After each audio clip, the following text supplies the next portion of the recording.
Imagine living in rural America in the 80s. You're a young queer white woman who doesn't really fit in, who has hopes for something bigger, something greater. And when that opportunity comes knocking, you take it. But with that opportunity is a big price to pay. Manipulation, gaslighting, physical, mental, verbal abuse. You almost lose your life pursuing your dream. Some of you may know what that's like. Some of you may have only seen it through friends, family members, or even what you see on TV. Today, I want to talk about something serious. Before we get started, hello, welcome back to my channel. I'm your girl, your host, Fit Foodie. Today, there is no Henrietta or speed limit. I just want to get right to it and talk about the movie Christy. To get some points out of the way, this movie unfortunately bombed in theaters. I say unfortunately because the story and this message is so important, in that I feel and I know was overshadowed by the star, the main actress, the one who put this film together, Sydney Sweeney. To address the Sydney Sweeney situation, for those that may not know, there is controversy involving her because of her affiliations with MAGA and white supremacy, as well as being a pick-me in curtain media outside of her film and television roles. Because of all of this controversy, a lot of people refuse to watch or view this movie, especially with people who are on the MAGA side of things, because it's about a white queer woman. I would have to say I didn't even bother to look into it, but then when I read up on the story when it came out and was released on HBO Max, I was interested in viewing it. I'm so glad that I did because of the story of Christy Martin and the message that the movie ultimately conveys. Even though I, as well as others, don't support Sydney Sweeney because of her personal actions, I thought she acted well in the movie, along with the other cast members. I am glad that she decided to showcase this story because it is important that it is told.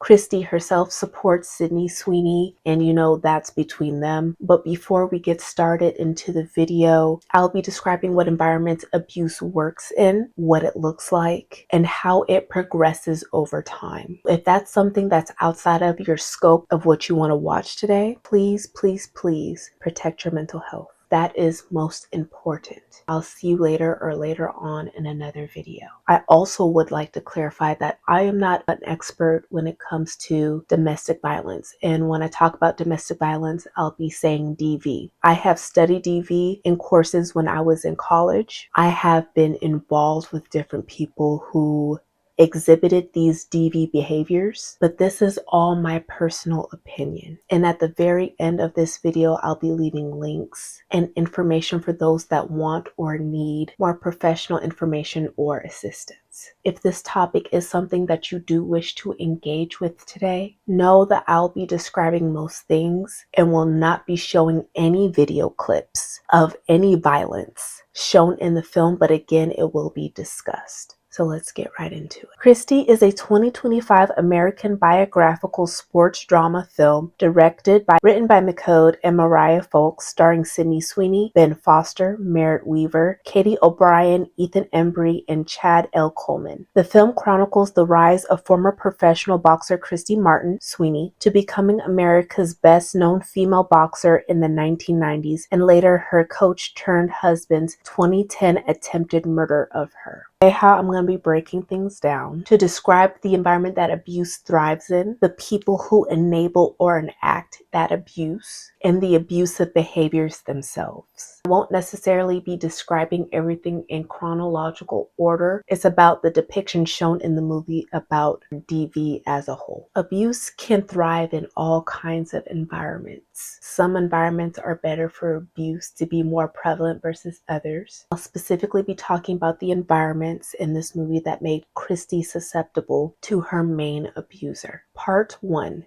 The environment. Who is Chrissy? Chrissy is a young white woman living in rural West Virginia in 1989. She's not what you call a girly girl. She dresses and acts more masculine and is really into sports, mainly basketball, but also has an aggressive streak which led her into boxing. On top of all of that, she is a closeted lesbian, and considering the time and place of her life, I see why she kept her sexuality behind closed doors. Christy is family oriented. Her mom and dad are in the home along with her brother. She seems to have a closer relationship with her brother and father and a more estranged relationship with her mother. And we'll get to her in a second. Christy also has a love interest in that very small town, a woman named Rosie, and they're both closeted. They are outed by people in the town, and it caused Christy specifically to be ostracized by her mom. Because of all this, Christy was raised to be a people pleaser, specifically to her family, but more specifically her mother. And Christy's mother's name is Joyce, and Joyce's opinion is highly valued by Christy. She wants to live a life that her mom and family can be proud of. That's what attributes to Chrissy's future problems. And when I'm describing on this, I am not victim blaming. I'm specifically talking about how abuse comes and feeds off of individuals who are like this. And I was once like this, so I can relate. Who is Joyce? Joyce is Christy's mom, and she is an old-fashioned, God-fearing, holier than thou pick-me, and I cannot stand this woman. She is hypercritical of her daughter and uses what power that she has to keep Christy in line under her control. When she hears rumors of Christy being with another girl, she automatically believes them without even having a conversation with Christy. She chastises her and says she wants to take her to a priest because that's what everyone else is doing. She wants to exert her power and control over Christy, and honestly, I don't think she even likes her. Who is Christy's father and brother? There are more peripheral characters in the story, but we get from them that they are Chrissy's true support system. They, in the beginning at least, show up for her in her journey. And I think even though they could have done more for Christy, they have her back and her well-being more than Joyce. Who is Jim Martin? Jim is simply a piece of shit, and I hate him. He's a middle-aged, short, balding white man who was a mediocre boxing coach at best. He is divorced with kids, and he enjoys telling people what to do, aka why he's a coach, so he can feel some type of power in his small, miserable life. And he's also our main abuser in the story. He is the one who was able to read Christy, her situation, and her environment, and worked his way to attempt to destroy her. There are other characters in the movie, of course, but these are the main ones that I'm focusing on. I've laid out the characters in our foundation. Let's look at the enabling and enacting of abuse. Part 2, enabling and enacting abuse. There are several forms of abuse. Mental, emotional, and physical are the ones that we'll be focusing on more later in the third part. The reason why I bring this up now is because abusers tend to need enablers with those close to the survivor in order to continue and escalate their abuse. If an abuser cannot turn someone close to a survivor into an enabler, they'll turn the survivor against them or isolate them from the survivor altogether. And we see both of these things in the film. We see Joyce try to isolate Christy from her friends, lovers she's had in the past by encouraging Christy to stay out of their hometown, or even at the very end of the film, keeping Rosie, who I mentioned earlier, away from Christy at the hospital, and I'll touch on that in a moment. Joyce does this to avoid the truth of Christy's true sexuality and to avoid embarrassment of her as a mother, because your child being queer automatically makes you a horrible mother, right? To Joyce, her motivations lie with her reputation and her need for compliance and control from those who are connected to her. Our main abuser, Jim, knows how to keep enablers close and to keep a distance from those who give any slight pushback. Jim knows how to use Christy's family, mainly Joyce, the mom, as the main enabler. He understood early on in the relationship the dynamic with Chrissy and Joyce and used his superficial charm to be accepted by her. He's an older man, he has a career, he knows how to talk the talk. To Joyce, that is God's gift to Christy, to be a normal, heterosexual feminine woman. Jim also knows how to intimidate other enablers like those in the boxing gym. Men in general tend to turn a blind eye to things they don't want to deal with, especially when it comes to abuse. Just to make a note, anyone, any gender, can be an abuser. Any gender can be a survivor, but statistically speaking, men tend to abuse women more often. And everyone outside of Big Jeff, and I'll talk about him in a minute, saw what was happening, even witnessing physical violence towards Chrissy in the boxing gym, and they did and said nothing. And that's the people that Jim needs in his circle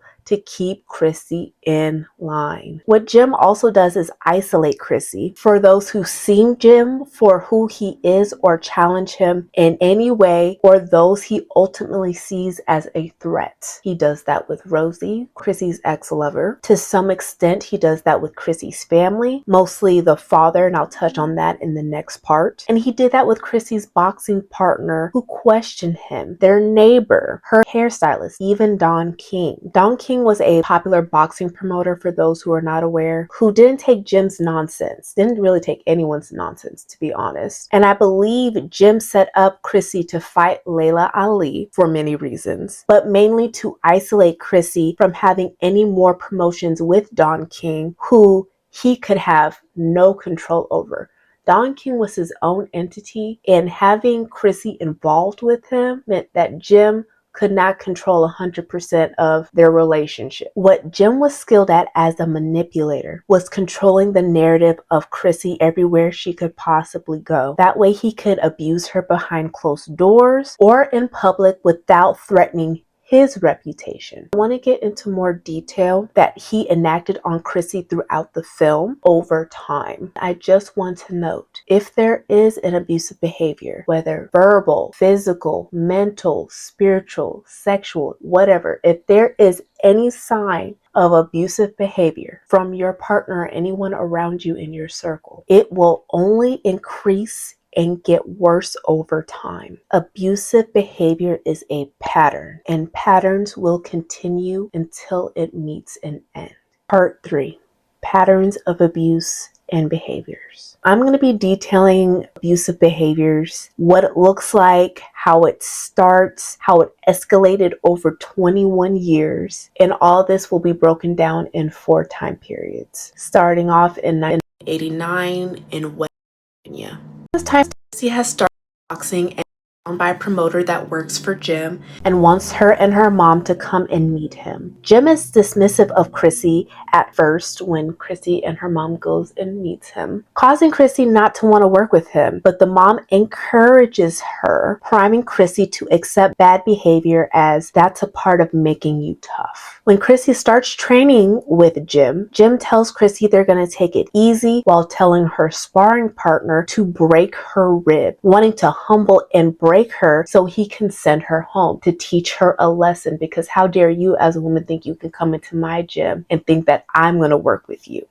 That's his mindset. And when she shows she's not one to play with and knocks out her sparring partner, then he accepts to train her. One encounter when Chrissy is out eating at a restaurant in the evening, he randomly shows up. I can't say for sure that it's not random, but I believe it's not. It seems like it's a small town, so is there a chance that he happened to show up at that time?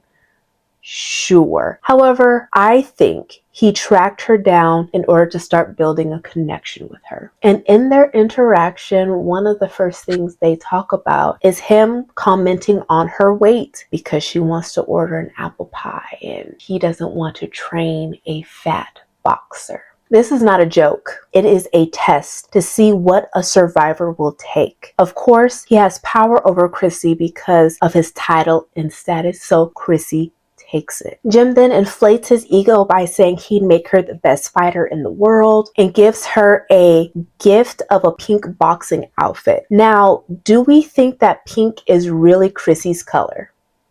No, but he wants to emphasize her being a woman, adorning her with how he wants her to look, and then calls her cute when he sees her in it. Again, when he sees Chrissy in his vision, he gives his approval to her. He wants to shape her, mold her into a woman he can control, and uses his power to do this early on, right from the beginning. When Chrissy wins her fight, she jumps on Jim and kisses him because she's excited and happy, not because she's sexually into him. But Jim now takes that kiss as something to go with. And when they're playing pool at a club later on, he talked about how boxing is about strategy and control, like playing chess. Any and all kinds of sports are that way. But the way he's saying it plays a major role in how he abuses Chrissy. He views their relationship, and I'm sure all relationships he's been involved with, as strategy and control. He later calls her a little pretty pink character, using false flattery to demonstrate his interest in her. He also tells her to grow her hair longer as it would look better longer. Talking about how she'd look prettier. Men will do this to exercise control by making you seek their approval. Also commenting on how her hair currently looks as butch, touching a vulnerability of her being lesbian, and pairing the carrot and the stick approach for approval. The carrot being, if you grow out your hair, you'll be prettier and I'll like you more. And the stick being, the hair as it is represents who you truly are and I don't want to see that. The carrot being, look good for me so I want to be with you. And the stick being, you should feel shame for liking women. We get more of an intermingling with this asshole in Chrissy's mom, Joyce. He knows that Chrissy is close-knit with her family and wants her family, particularly her mom's, approval. He finds information about Chrissy from a phone call with Joyce so he could use it against her while also building rapport with her. Another tactic abusers will use to control their victims. Jim talks about how he spoke with Joyce about her leaving her hometown and Rosie. None of his business. None of this has to do with boxing at all. And he's looking for leverage. Then asks why she doesn't have a boyfriend, hitting her vulnerabilities, knowing Chrissy will not admit her sexuality outright. Jim then acts like he's opening up, saying he's hard on her because he believes in her. And magically that night they sleep together. Now, from all of this, there's a lot going on in a little bit of time. He's giving her a lot of emotional whiplash to disorient and manipulate her into bending to his will. There is no proof that he forced himself on her, so I will not assume that. What I will say that is he explored how much he could push onto Chrissy, which is to create a sexual relationship. A relationship that we can see over time Chrissy did not like. And after 6 months, called her dad, who supported her, and she went back home. That sexual relationship, that forcing upon her, ruined her view of continuing boxing because he violated her in a way she did not know how to navigate or even understand at that time. Going from mental and emotional manipulation and disorientation to physical, breaking boundaries, knowing that she's not inherently sexually attracted to him. After some time, now that Chrissy is back at home and away from Jim, Jim comes to visit Chrissy at her home, with Joyce inviting him in, building rapport with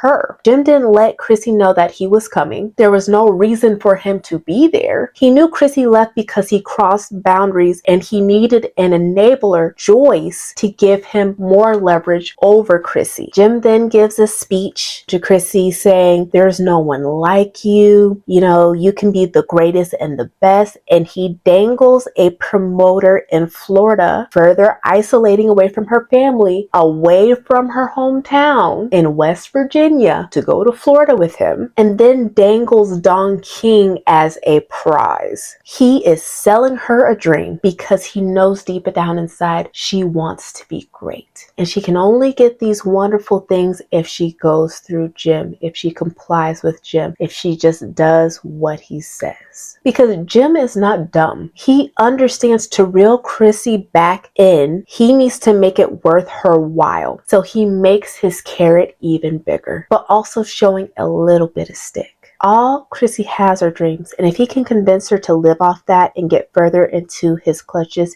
he will do so. 1995, Daytona Beach, Florida. Chrissy moves in with Jim. They live together in not the best area of Florida. And after being there for a bit, Chrissy gets a call from her ex-lover Rosie to come and see her. And of course, Jim overhears this phone call and is plotting. Where all she knows is him. He has her isolated under control. When Chrissy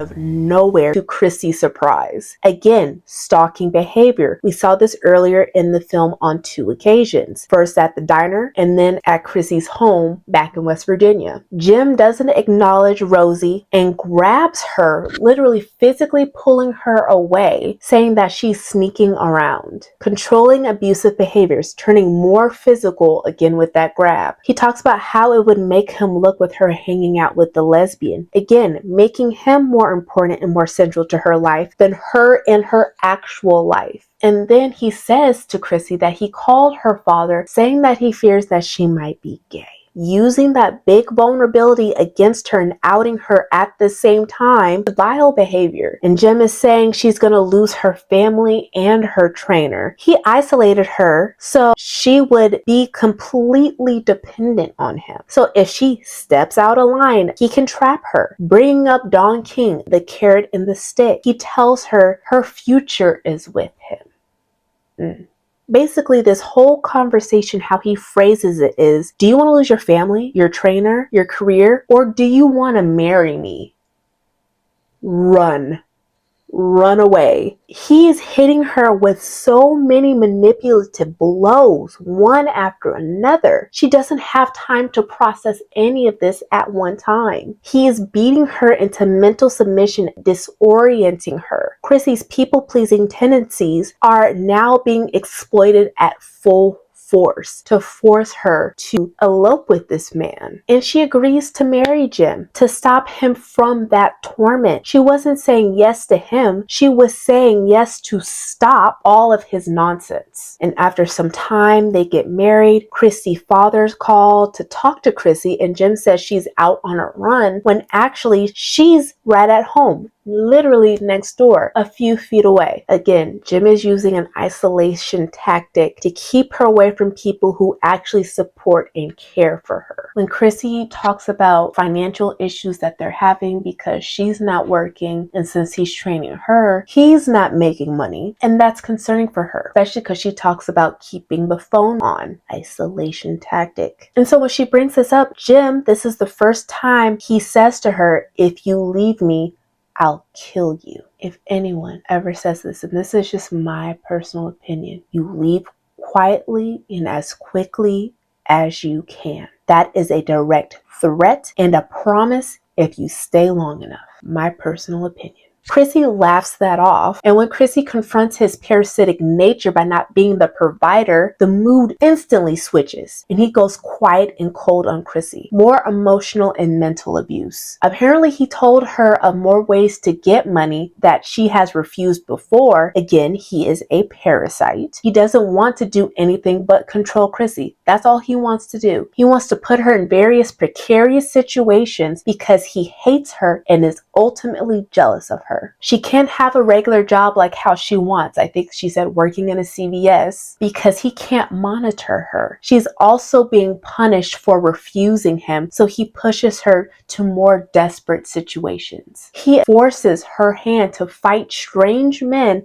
who have a fetish and basically pimps her out to earn some extra cash. He enjoys watching her being beat up and abused. He enjoys being a pimp and watching her struggle and suffer. This man hates her for being better than him. After a boxing match, when Chrissy gets approached by Don King's representative and introduces himself to Chrissy directly, Jim jumps in there to attempt to facilitate that conversation. He wants to be ahead and in control of everyone. He wanted to be the one who brought Chrissy to Don, but he wasn't quick enough. And so when Chrissy and Jim go to see Don King, Don has a feeling about Jim. I just have that inclination. He side-eyes him. real hard. And he focuses on Chrissy, his fighter, which is most important to him. And Jim tries to interject, but Don knows who he wants to deal with, and it is not Jim. When Jim wants to take Chrissy's contract to his lawyer to review, Don immediately shuts him down. And Jim knows that he has no power over him. But that's going to be his bank-in, so he has to submit this time. Don is the only one outside of Chrissy who challenges Jim and puts him in his place. So after some time passed, Chrissy is winning a whole bunch of fights. She's doing very well under Don King. Chrissy and Jim are then being interviewed by a reporter for TV, and she's receiving a lot of earned accolades and support as a leading lady in boxing. That's a really big deal, especially in the 90s. A pioneer, if you will. And Jim says, oh, she's a regular housewife and she's a lady and she cleans, downgrading her achievements and convincing Chrissy of the same view of how he sees her, making her feel like she's less than what she really is. And something that I just wanted to point out as well, when Chrissy is out on her own doing something where he's not directly involved, Jim is always in a corner in a chair somewhere, always watching Chrissy. And I thought it was appropriate how they filmed it, showing that he's not too far out of Chrissy's orbit, even if he's not in direct view. And that's what you'll see from a lot of people who are abusers. When Chrissy goes out for a run, Jim sees her talking with a neighbor, and because he sees that as a threat, because he's insecure, he wants to spar with her to teach her a lesson. And he made it known before the sparring session that he was pissed with her about talking with the neighbor. Chrissy is apprehensive to spar with him, but of course she obliges because it's not like she really had a choice. It is then discovered in their sparring match that he convinced Chrissy to try to publicly corner Don King and to give her a raise. So basically, Chrissy goes on live TV saying that she wants to get paid more money. And that's not coming from Chrissy's mind and thoughts. That's what Jim fed into her for her to say, which will not go well, and Chrissy knows it. I think this was Jim's first attempt to get Chrissy away from Don because of his lack of power and control. When Chrissy keeps asking questions during their sparring match, Jim cold clocks her and knocks her down. And that's what he wanted to do the entire time. An excuse to abuse and humiliate her in person in public. That's the key, in public. 2003, she's been a pro for over 14 years, and things seem to have gotten a lot darker from the last time we saw her back in the 90s. So Jim continuously is feeling this lack of control with Don and Chrissy because Don likes to work directly with his fighters, and that makes Jim feel even more insignificant, even though Chrissy's making all this good money that they're both living off of. Jim would rather sacrifice his own living with Chrissy by ruining everything just so he could have some control, even though they're both eating good and have 2 new cars, living in a nice luxury home. It's not enough. It's not enough for him. At this time, Chrissy is nervous about her fight with Layla Ali because Layla is bigger, she's younger, and Chrissy wants a co-trainer to help prepare her for this fight. Of course, when Chrissy tries to bring this up in the most delicate of ways, Jim gets offended, and when Chrissy starts to explain her reasoning and talks about how she was talking about this with other trainers in the boxing gym, he attacks and beats her. And we don't see anything, but we hear it all, and to me, that's disturbing enough. And after giving Chrissy that beating, he says he will bring in a sparring partner to help her out. It's a bigger stick with a smaller carrot. That's what you'll start to see over time. More punishment and less reward. When Chrissy again gets anxious about the fight with Layla and expresses this to Jim, he gaslights her, saying this is the big time for her. And I think Jim wanted to see her lose most embarrassing way to truly end her connection with Don and to ruin her reputation, and honestly to watch her to be brutalized. And he tells her to stop talking about it, even though it is her life, her body in that ring and not his. And when finally Chrissy goes into that fight with Layla, she's getting knocked up. She's really getting put through the grinder. And when she's sitting down in the corner with Jim, she talks about how she's dizzy because she is getting wrecked. He refuses to listen to her, watching her getting pummeled time and time again after every round. Everyone else knows the fight needs to stop, but they allow it because Jim won't stop the fight, and he enjoys watching her lose. This is 2010, still Daytona Beach, Florida. I want to talk about Big Jeff, and I mentioned him earlier. Big Jeff is on Chrissy's team, and he's the main one who is seeing things that are not right with Chrissy and Jim. On a couple of occasions, he asks how she is and if she's really okay. And he did that specifically after Jim gave her that big beating, and he could see the bruises and marks on her face. And I believe most survivors need people like Big Jeff, not to force you to leave, not to interject thoughts or opinions, but to allow survivors space to speak about what's going on when they are ready. That is key when a survivor is ready. One day, Big Jeff comes to Chrissy worried about her and the thing he's hearing about Jim taking money from her and showing humiliating videos of her, trying to humiliate Chrissy. And those videos he made were her doing disgusting things, and he filmed it when she's under the influence. This is where Jim involves drug use, heavy drug use for himself and for Chrissy. He does all of this, the filming of the disgusting videos, the taking of the money, the plying her with drugs. He does this to create more leverage to hold against her and to ultimately control the narrative and humiliate her. Also, we find out he had an ex-wife and kid at this time. He's even more trash for doing all this in the first place. Chrissy wanted the information that Big Jeff was giving her to be about him cheating and wanting to leave. Even if he was cheating, he would not leave his purse. He is the person Jim has put in the most energy and time in breaking and abusing. This is also where we learn lying about her. This whole time, these past few years after the fight with Layla Ali, it's been radio silence. And so he's been promising her, he's been keeping her along to just toe the line by saying, yeah, there's a fight, there's a fight, there's a fight. There is no fight. After Ali, it was radio silence on her career, and he's been dangling this false hope of another fight to keep her in line. Chrissy, in anger, because that would just be upsetting, I get that, confronts Jim at the boxing gym. He subdues her, and while she says she's gonna leave, and he says something that he truly wants to believe, that there is no Chrissy Martin without him. He knows for a fact it's the opposite, but he'll do his best to brainwash and convince her otherwise. Of course, none of the men that see this do anything, and we don't see Big Jeff around, so we don't know if he would have done anything at the time, but she's just left there to just deal with it. Chrissy, now knowing her money is being played with, packs up her things in silence while Jim is trying to talk with her at her home. And I want to emphasize her home because she paid for it and he just lives there. This is the second time where he says, if you leave me, I'll kill you. And she says, you do what you have to do. When she left, in my opinion, she should have stayed gone. But hindsight, a threat like that, the second one that we've seen, but probably said more often, is a promise in an abuser's heart. It is a promise. Chrissy then calls Rosie to meet up and is talking to Rosie about leaving Jim, saying she doesn't have anyone to talk to and she's been isolated for so long, while Jim repeatedly calls her and he knows where she's at, and again, she's under surveillance. She doesn't feel safe being out anywhere because he has tabs on her. Chrissy goes to a hotel with Rosie. It's good to have someone on her side to support her in this moment, and Chrissy just goes out by the beach considering what she needs to do for herself. With her phone turned off, Big Jeff has called her like 1,000 times, talking about dirty pictures being sent around to everyone, and I mean everyone. Family, boxing community,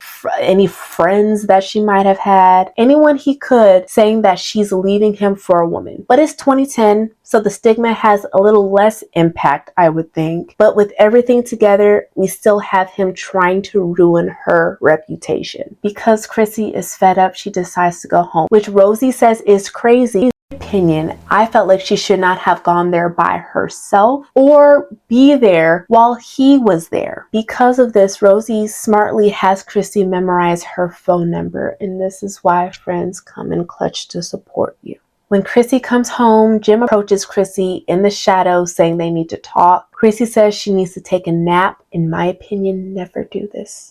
Never, in my opinion, never do this. After her nap, Chrissy calls Rosie to check on her, to see what's going on with her and Jim again approaches her, this time with his hands behind his back. And this part of the film is really disturbing and it's graphic and violent. So if you need to skip over this, please do. This was very hard to watch and it really pisses me off.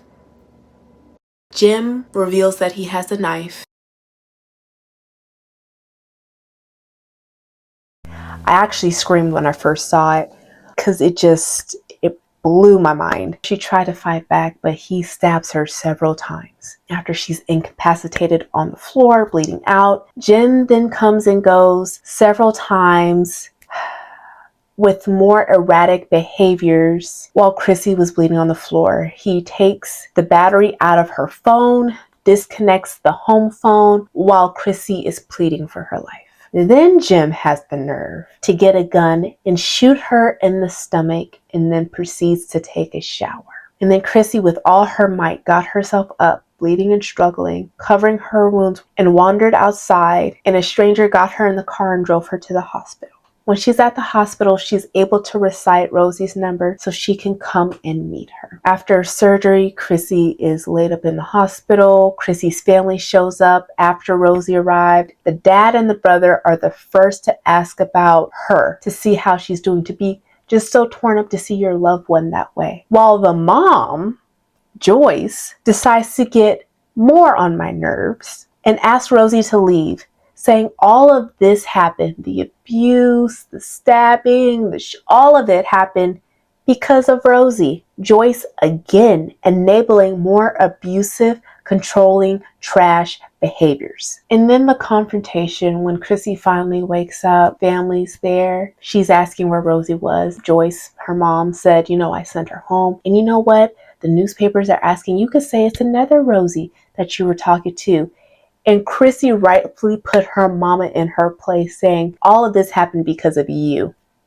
And I don't know the relationship with Chrissy and her mom. Chrissy's mom's still alive or what, but that would have been it for me, honestly. Chrissy gets out of the hospital, and none of this stops Chrissy because she wants to fight. She will not allow this to be the end all be all for her. She wants to be everything she is outside of Jim and good.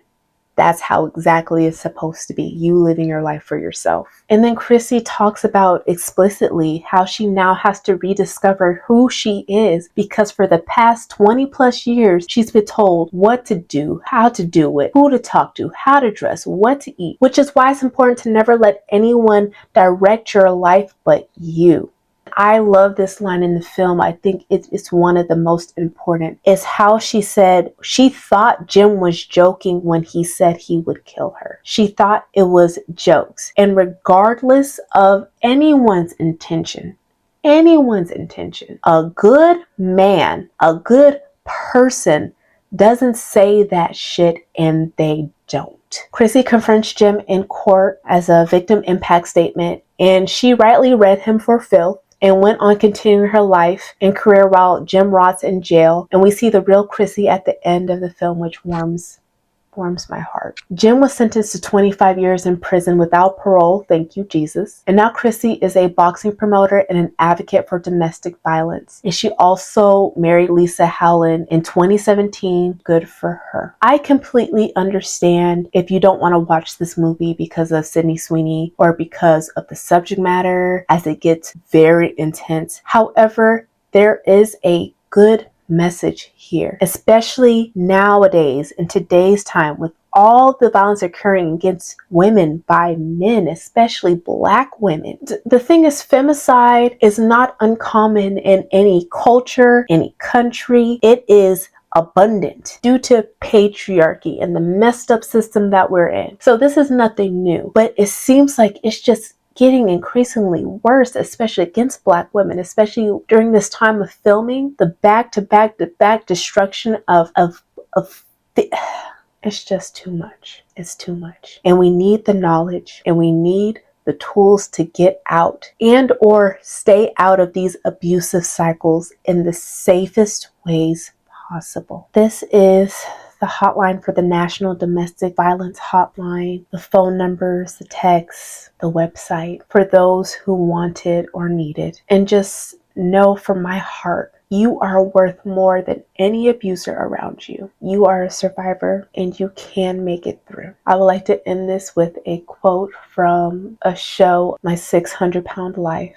from a therapist named Lola. And when I watched this many years ago, it always stuck with me. It is so important to hear from a licensed therapist. What people have to realize is that domestic violence is progressive. If someone yells at you, they'll smack you. If someone smacks you, they'll kick you. If someone kicks you, they'll stomp you. If someone will stomp you, they will kill you. We've been in this room together, guys. I need you guys to get the severity of this. In the time that we've sat in this room together, there have been women, men, and children that have lost their lives within the minutes that we've been sitting in this room together from family violence. It's a real issue. I appreciate everyone who watched this video, and I hope this reaches anyone who needs to hear these things, who needs to know these things, who needs to be aware of these things. Because we women gotta stick together. We gotta make it through. Can't let anyone take the best parts of us from us.